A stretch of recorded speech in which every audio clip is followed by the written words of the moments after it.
She never forgot the echo of that night, the words thrown like knives across the table, the faces turned away, the certainty in her voice as she yelled, "Get out, you don't belong here." Julia's hands trembled, not from fear, but from the shock of being so completely cast aside by people she once called family. The memory was not a distant blur, it was a wound, sharp and clean, that never truly closed. 5 years had passed since that dinner, but the humiliation clung to Julia, shaping every decision. Every friendship, every risk she dared to take, she built walls brick by brick round her heart. She moved to a new city, started over, learned to smile without letting anyone too close. Yet, no matter how far she ran, the words chased her. They echoed in job interviews, in quiet moments before sleep, in the way she hesitated to trust. The pain never faded. It only grew more familiar. Tonight, Julia stood in front of the restaurants. Heavy wooden doors, her husband's hand steady in hers. She could feel his silent encouragement, the warmth of his support, but the past pressed down on her shoulders. The invitation had arrived unexpectedly. A simple card with her name in careful handwriting. No apology, no explanation, just an address, a time, and the hope that she might return. She almost threw it away. Instead, she found herself here, heart pounding, breath shallow, wondering if she was ready to face them all. She remembered the last time she stood on this threshold. Her hands were empty then, her heart raw and exposed. Now she held onto someone who saw her worth, who had witnessed her worst moments and never flinched. That difference gave her courage. She squeezed his hand, and together they stepped inside. The room fell silent. Conversations stopped mid-sentence. Forks hovered in the air. Every face turned toward her, eyes wide with recognition, surprise. And something else, something she couldn't yet name.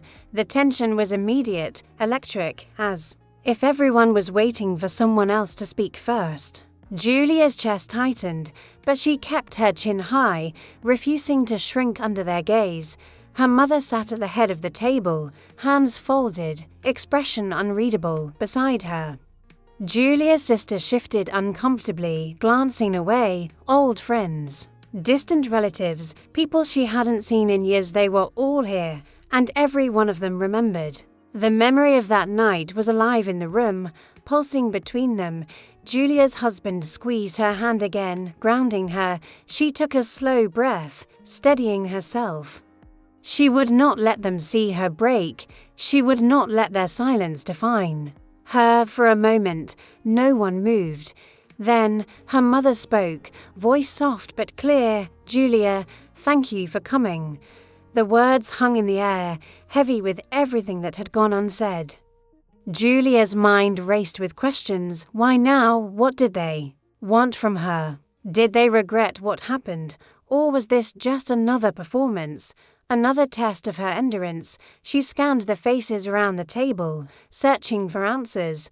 Some looked away, ashamed or uncertain. Others stared back, defiant or curious. The silence stretched, thick and uncomfortable. Julia felt the weight of their expectations pressing down on her, but she refused to be crushed. She pulled out a chair and sat, her husband beside her. She would not run this time. She would not give them the satisfaction of seeing her falter. If they wanted her here, they would have to face the woman she had become, not the girl they once rejected. As the first course was served, Julia forced herself to meet their eyes, one by one. She would not apologize for surviving. She would not explain the years she spent healing, growing, learning to trust again. She had nothing to prove and everything to gain. The meal began in awkward silence, every clink of cutlery a reminder of the tension simmering beneath the surface. Julia felt the old wounds reopening, but she also felt something new, a quiet strength, a resolve forged in the years since that night. She was not the same person who had been told to leave. She belonged here, if only because she chose to return. As the evening unfolded, Julia watched the people who once cast her out struggle with their own discomfort.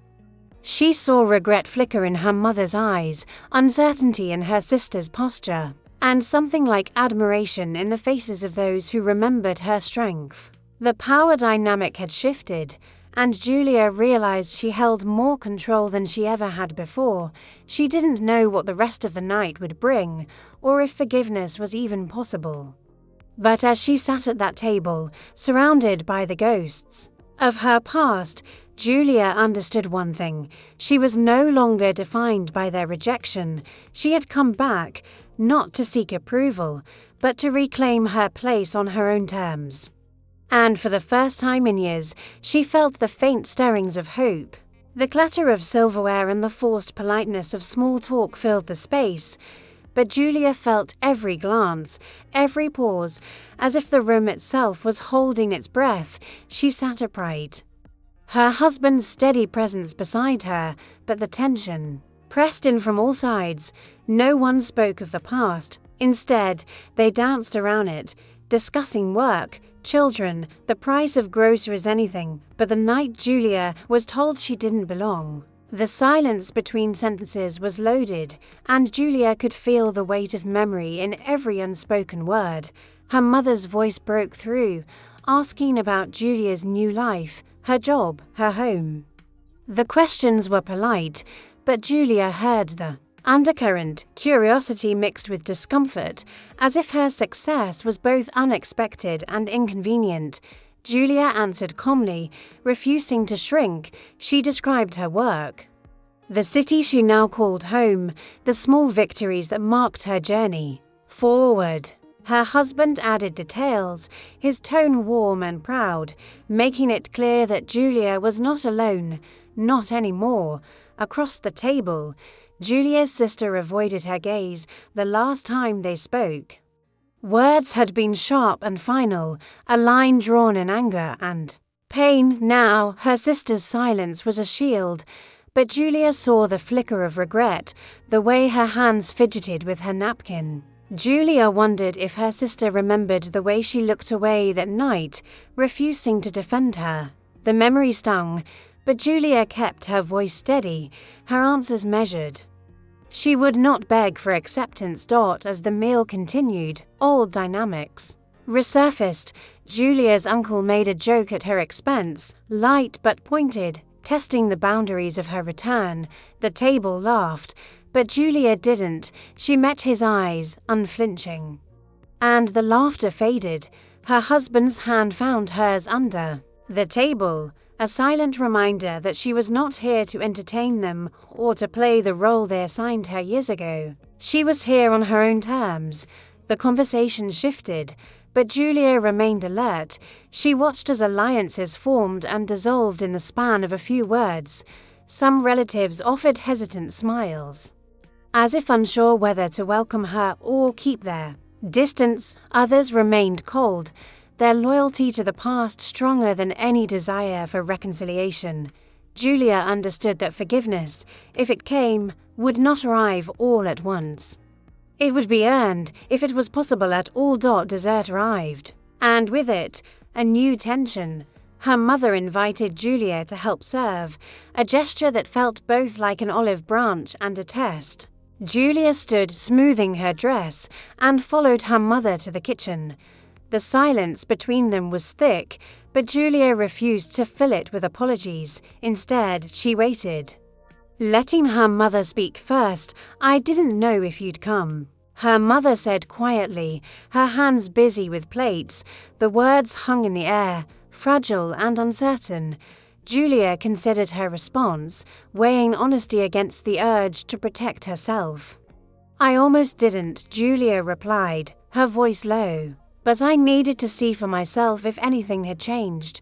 Her mother hesitated, then nodded. "Things are different. People regret what happened." Julia wanted to believe her, but trust was not easily rebuilt. She carried too many scars, too many nights spent replaying the moment she was cast out. Still, she saw something in her mother's eyes of vulnerability, a longing for connection that had been missing for so long. They returned to the table together, the plates balanced. Between them, and Julia felt the eyes of the family on her once more. She set the dishes down, her movements careful, controlled.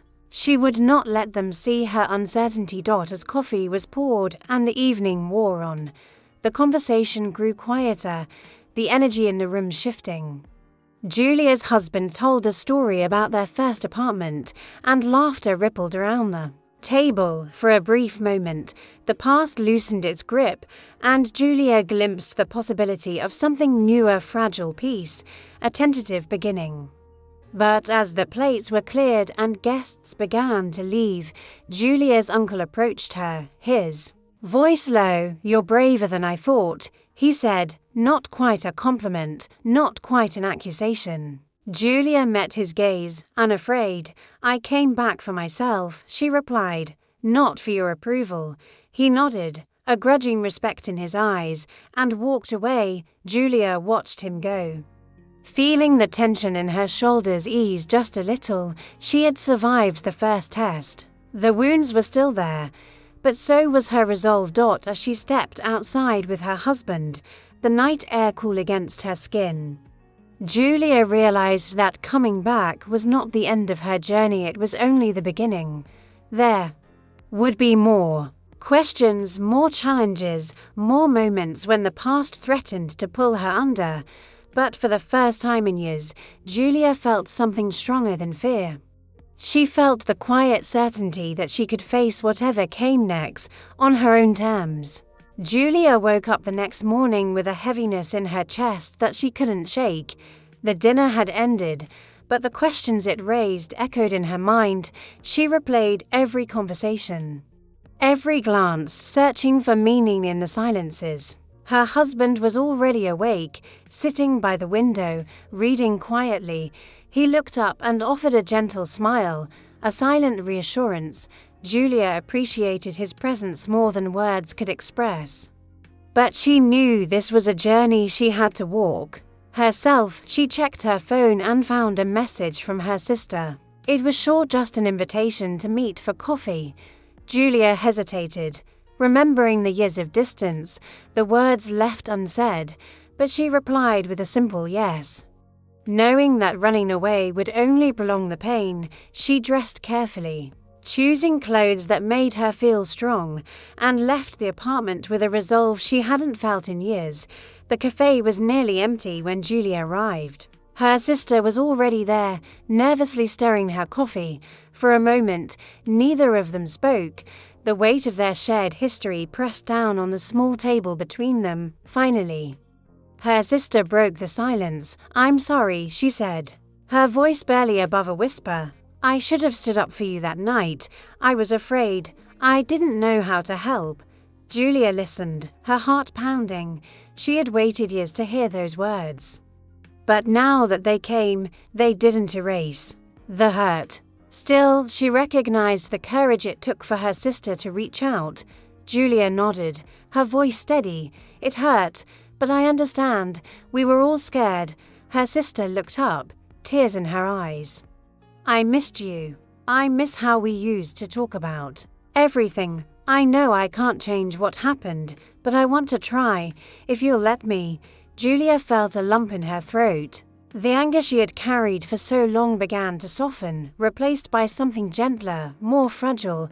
"I want that too," she admitted, "but it will take time." They talked for a while, slowly rebuilding the bridge that had been burned years ago. Julia realized that forgiveness was not a single moment, but a series of choices, a willingness to let go, little by little, of the pain that had defined her. As they parted, her sister hugged her tightly, and Julia allowed herself to hope that this was the beginning of something new. Later that day, Julia received another message, this time from her mother. She wanted to meet, just the two of them. Julia hesitated, anxiety rising in her chest, but she agreed. She knew she couldn't move forward without facing the woman who had hurt her most. They met in a quiet park, away from the eyes and ears of the family. Her mother looked older, more fragile than Julia remembered. She seemed uncertain, searching for the right words. "I've made mistakes," her mother began. "I let my pride get in the way. I thought I was protecting the family. But I see now that I was wrong." Julia listened, her emotions swirling. She wanted to shout, to demand answers, but instead she stayed quiet, letting her mother speak. "I'm sorry," her mother said, voice trembling. "I know I can't undo what I did. But I want to try to make things right." Julia took a deep breath, feeling the old pain rise up. "You hurt me," she said simply. "You made me feel like I didn't belong. That's not something I can forget." Her mother nodded, tears in her eyes. "I know.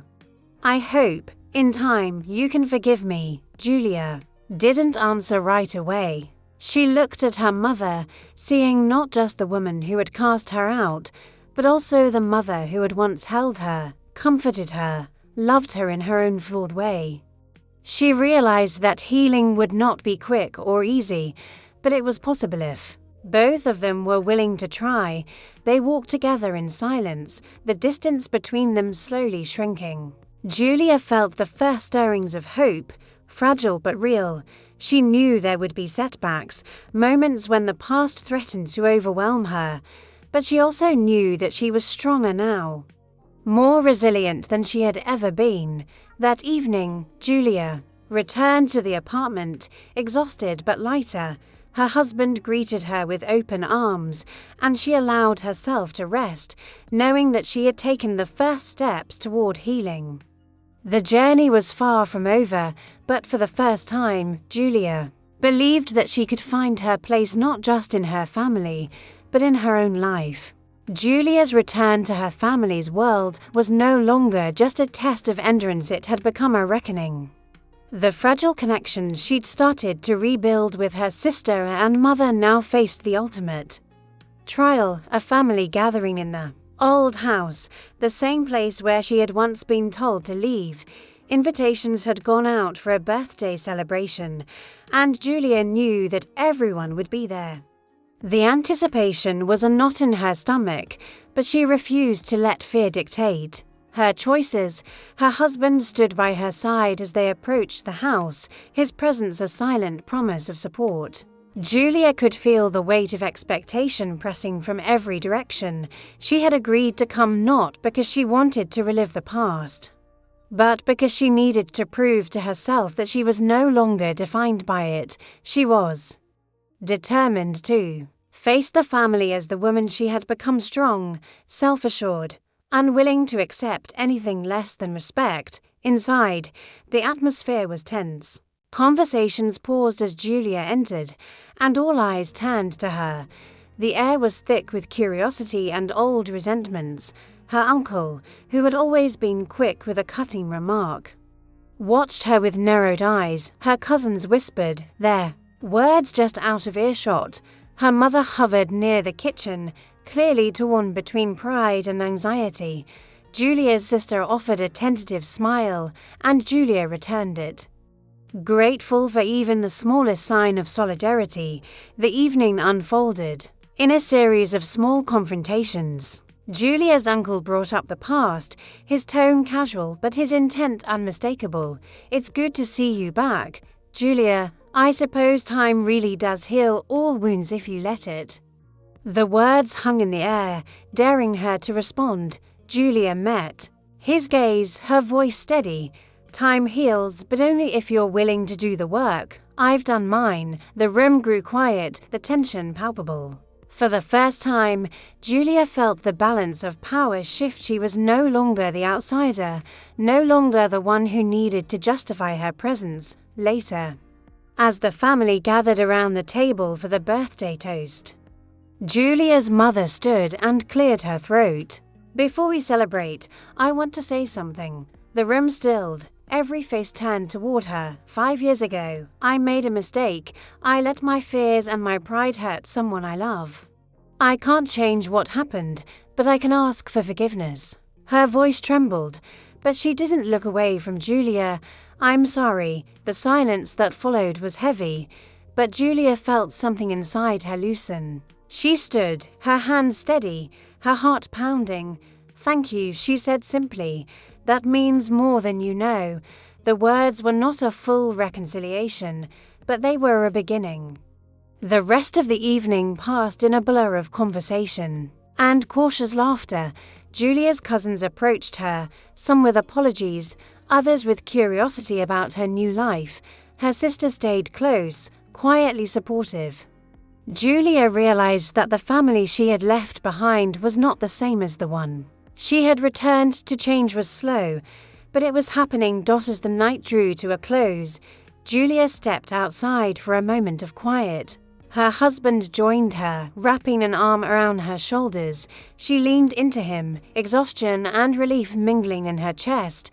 "You did it," he whispered. Julia nodded. Feeling the truth of his words, she had faced her past, not with anger or bitterness, but with courage and grace. Inside, her mother watched from the window, her expression unreadable. Julia knew that forgiveness would take time, that wounds would not heal overnight.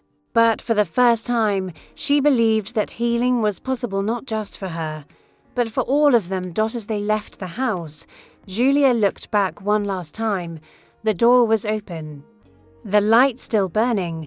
She understood now that belonging was not something given or taken away by others, it was something she claimed for herself.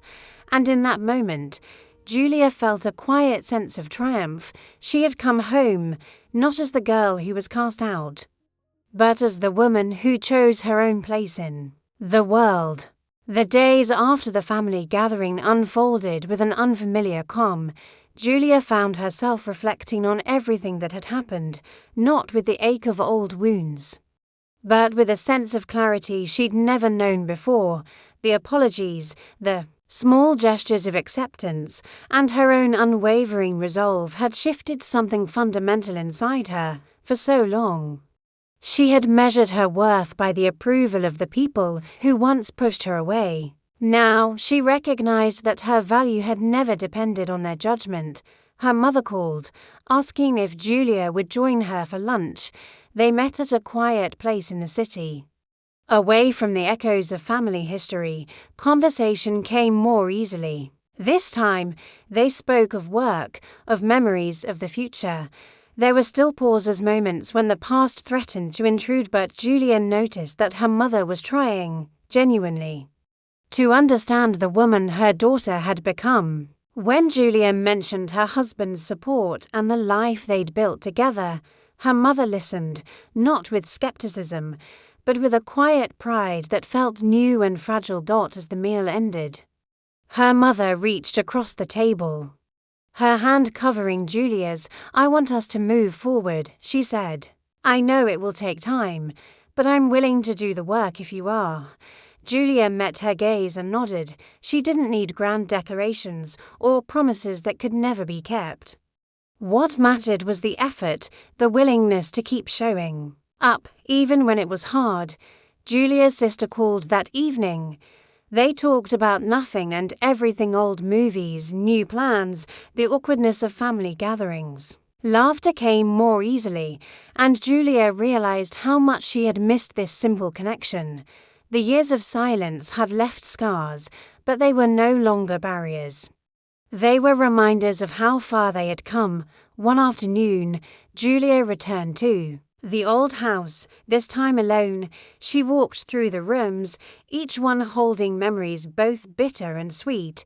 She paused in the dining room, the site of her greatest humiliation, and now, her quiet triumph. She sat at the table for a moment, letting herself remember not to reopen wounds, but to honor the journey she had made. She realized that forgiveness was not just something she offered to others, it was a gift she gave herself. Her uncle, the one who had always challenged her, found her there.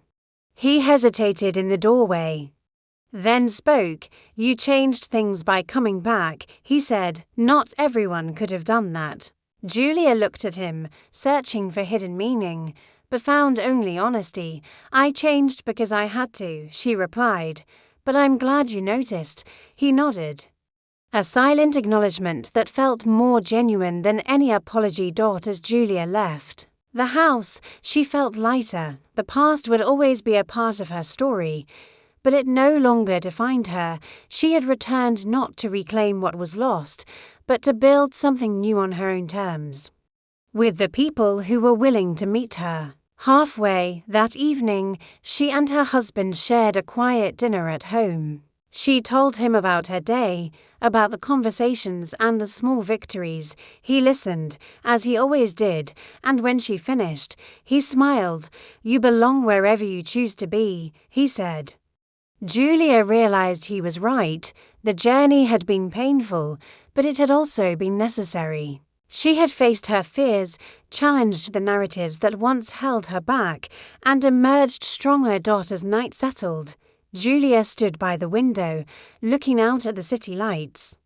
She no longer felt like an outsider, no longer carried the weight of not belonging.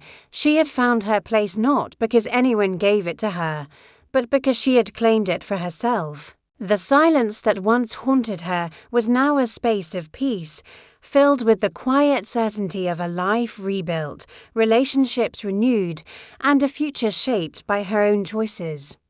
Julia knew there would be more challenges ahead, more moments of doubt. But she also knew she would face them with the same resilience that brought her home. She was no longer defined by rejection, but by the courage to return and the strength to stay.